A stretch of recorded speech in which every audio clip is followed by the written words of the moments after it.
when was it that Jesus called Andrew and Peter and John and James?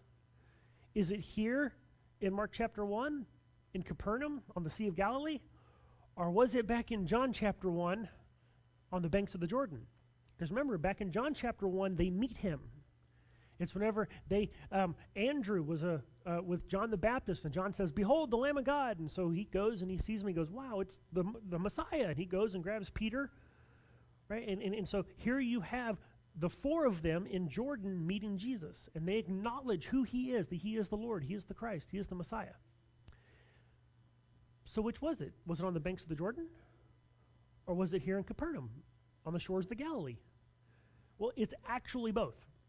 If you look at the timeline of what's going on, they meet him. There is nothing in John chapter 1 that tells us that Andrew and Peter and James and John followed him at that time, or at least permanently as his disciples at that time.